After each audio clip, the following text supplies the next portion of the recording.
man's opinion. Today I am reviewing Westport Country Playhouse's production of Theater People, written by Paul Slade Smith, adapted from Ferenc Molnar's Play at the Castle, directed by Mark Shanahan, running through April 12th at the Playhouse at 25 Powers Court in Westport, Connecticut.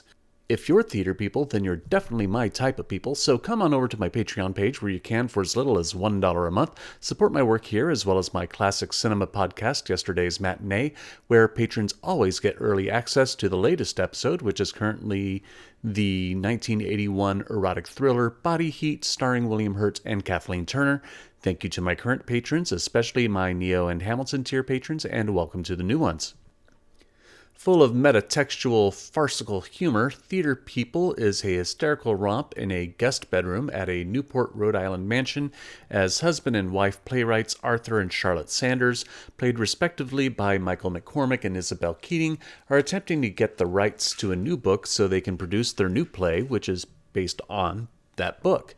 The catch is that the author of the book, Oliver Adams, played by Rodolfo Soto, neglected to sign the publishing rights contract with Simon & Schuster because he wanted to show it to the woman he loves, Margot Bell, played by Mia Pinero, whom the book is inspired by, before it goes to publishing. Things go topsy-turvy when Margot arrives and is with Victor Pratt, played by Michael McCory Rose, a dim-witted singer-actor who is performing with Margot at the mansion the next evening. The two had an affair in their past, and Arthur and Charlotte hear the two sounding intimate with each other in the adjoining room.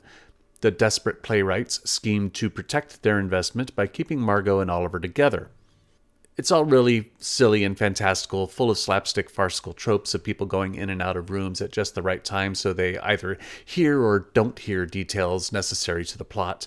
There's a stodgy house servant, Olga, played by Erin Noel Grennan, whose humorless affections are some of the funniest moments in the play. I mentioned metatextual humor earlier. That is because Paul Slade Smith frequently breaks the fourth wall in clever ways as Arthur and Charlotte, being the playwrights they are, start the play walking into their room at the mansion and start discussing where the fourth wall would be if the room was a set for a play. Ultimately, it is agreed that it would be exactly where it is in a play as they face the audience. There are further examples of this kind of humor throughout, as the duo discuss their situation and what plot points should theoretically happen next if they wanted their happy ending if they were writing a play. It's all tongue-in-cheek silliness and a nice way to turn broad comedy like this just enough to get a sense of freshness out of it. It all culminates in a hilarious attempt at staging a last-minute drama where no one knows the lines, which I found to be a perfect finale. The cast is excellent up to a point, but I don't blame the actors for this. I think it falls on Shanahan's shoulder as a director, though I understand the farcical quality of the play requires some performances to be big and broad at times. I feel that early on it went a little too big, and that it turned from funny to ham-fisted, which caused a bit of eye-rolling on my part at times. This wasn't a persistent occurrence, but it did happen from time to time where I thought this or that moment could have been pulled back just a bit to allow the play to breathe for the bigger moments to come. Still, the cast is, as I said, excellent when they're on point. The firecracker pace of snappy dialogue that banters back and forth between Charlotte and Arthur is a delight to watch, as Keating and McCormick are at their best when matching wits. Soto gives a hilarious sweetness to Oliver, especially when things start to fall apart with him and Margot. Pinero and McCory Rose, who don't show up, visually anyways, until the second act, are also delightful as the over-the-top actors who get in their own way because of their own hubris. James J. Fenton's set design is fantastic. I love the gaudiness of the mansion.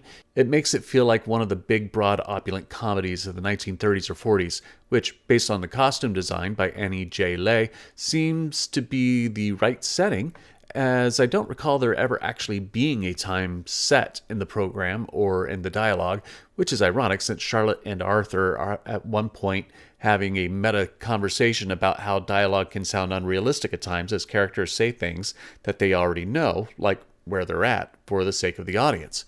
Theater People is a delightful comedy that sometimes goes a bit overboard with its shtick. It's a clever homage to the farces of yesteryear, and if this is your type of comedy, you should have a great time.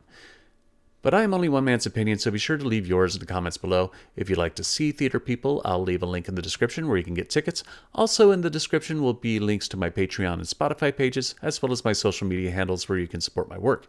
You can also support me by liking and sharing this video, subscribing to the channel, and clicking the notification bell to be alerted to future reviews. My next review will be Glengarry Glen Ross on Broadway. Thank you for watching, and I will see you at the theater.